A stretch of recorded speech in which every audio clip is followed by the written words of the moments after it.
Bismillahirrahmanirrahim. Assalamualaikum warahmatullahi wabarakatuh. Kami dari kelompok 5 yang beranggotakan saya sendiri, Muhammad Fahri, Muhammad Faisal Hafiz, Muhammad Habib Hilmi, dan Wahyu Ramadan.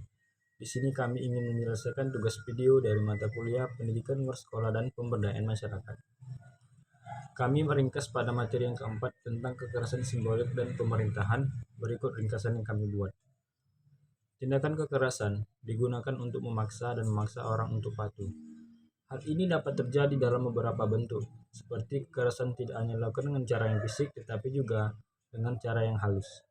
Untuk menegakkan kepatuhan dan mempertahankan hak-hak istimewa dari kelompok-kelompok istimewa dimanapun di dunia. Cara halus kekerasan seperti itu dapat dikategorikan sebagai kekerasan simbolik. Bourdieu berpendapat bahwa bidang politik adalah bidang di mana dunia sosial diwakili secara otoritatif dan kekuatan kelas diwakili secara otoritatif dan kekuatan kelas dominan direproduksi. Ini adalah bidang nominasi otoritatif dan fabrikasi simbolik kolektif, seperti keluarga, kelas, kelompok etnis, wilayah, bangsa, dan gender. Semua institusi sosial adalah tempat dan arena perebutan dominasi.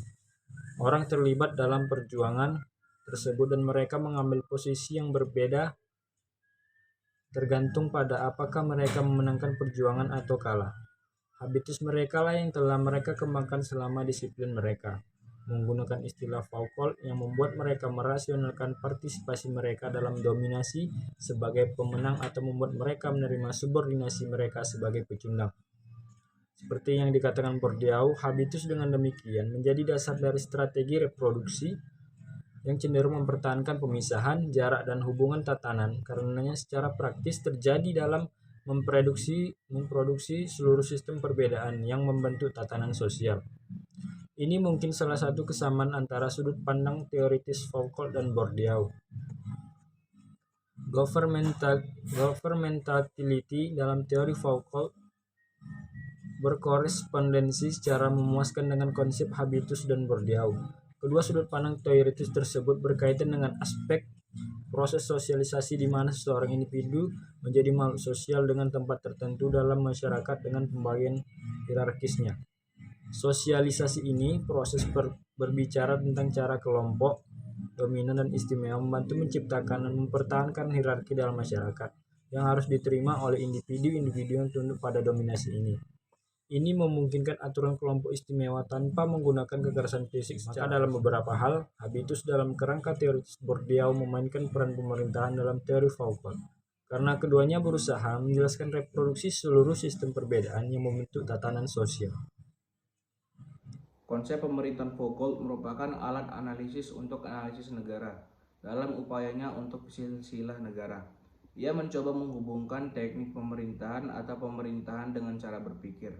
Maksudnya adalah tidak mungkin untuk mempelajari teknologi kekuasaan tanpa mempelajari teknik-teknik pemerintahan yang menciptakan mentalitas rasional. Mentalitas ini mendasari seperti halnya reproduksi cara-cara mapan dalam menjalankan kekuasaan politik.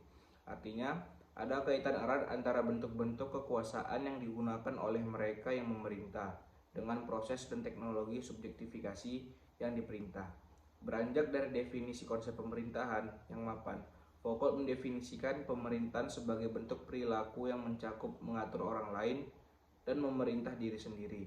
Dengan kata lain, negara berdaulat modern dan individu otonom modern saling menentukan kemunculan satu sama lain. Memahami negara berdaulat modern dan teknologi, dominasinya membutuhkan pengetahuan tentang jeda sejarah dengan negara absolutis. Negara absolutis adalah konstruksi paradoks karena ia merupakan sebab dan akibat sekaligus dari fondasinya sendiri. Itu tetap dengan caranya sendiri, mengandalkan kapasitasnya sendiri untuk menjalankan kekuasaan langsung. Kontrol hanya berada di luar subjeknya. Dan subjeknya diatur melalui hierarki yang ditetapkan yang berasal dari negara dan berdasarkan sistem pemerintahan naik turun. Negara absolutis kemudian menjalankan kekuasaan melalui makro mekanisme terang-terangan dari kekuatan militer dan hierarki status. Sebaliknya, negara berdaulat modern menutupi pelaksanaan kekuasaannya sebagai tindakan yang dilegitimasi dan rasional yang melayani individu dan masyarakat. Ini terjadi melalui pendisiplinan individu untuk percaya pada tatanan sosial sebagai sesuatu yang alami.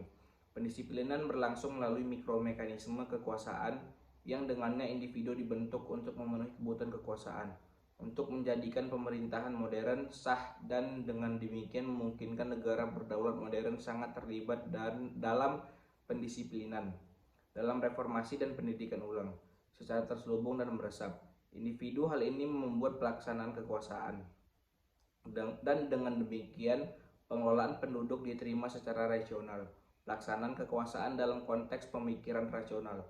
Seperti itu terjadi pada persimpangan pengaruh dan proyek yang berbeda. Penguasaan yang dapat merusak kepercayaan baik praktisi maupun subjek dari relasi kekuasaan. Realitas ini disebut oleh Foucault sebagai seni pemerintahan, yang bagaimana dikatakan Lemke, beroperasi dengan cara sebagai berikut. Di satu sisi, istilah tersebut menunjukkan bentuk representasi yang spesifik. Pemerintahan mendefinisikan bidang diskursif di mana pelaksanaan kekuasaan dirasionalisasi ini terjadi antara lain dengan penggambaran konsep, spesifikasi objek dan batas, penyediaan argumen dan pembenaran, dan lain-lain.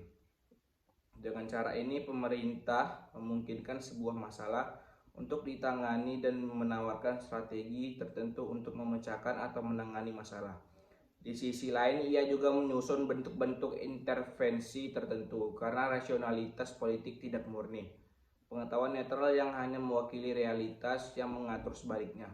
Itu sendiri merupakan pemrosesan intelektual dan realitas yang kemudian dapat ditangani oleh teknologi politik. Hal ini dipahami mencakup lembaga, prosedur, institusi, bentuk hukum, dan lain-lain, yang dimaksudkan untuk memungkinkan kita mengatur objek dan subjek rasionalitas politik.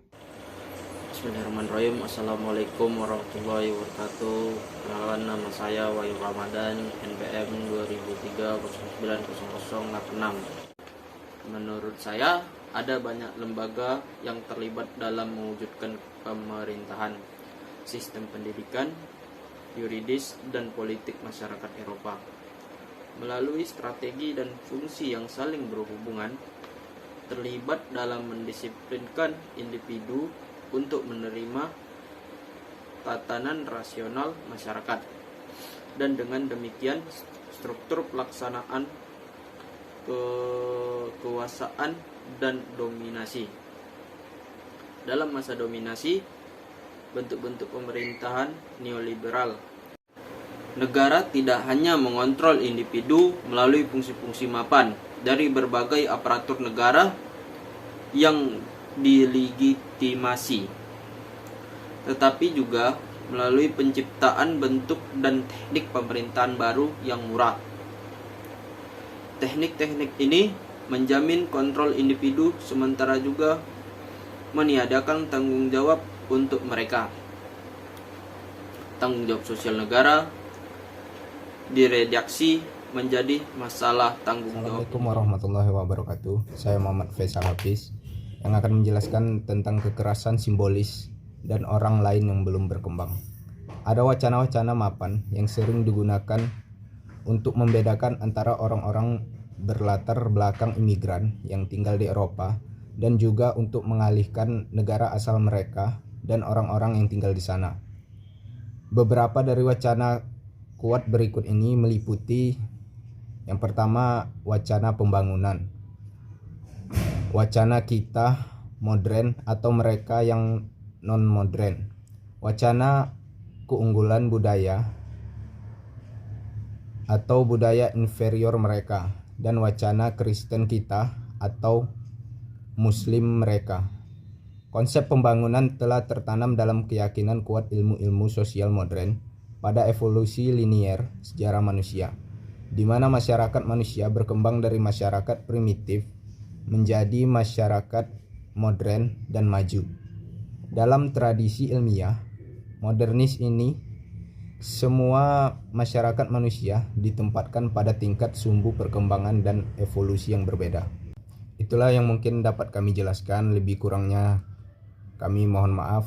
Wassalamualaikum warahmatullahi wabarakatuh.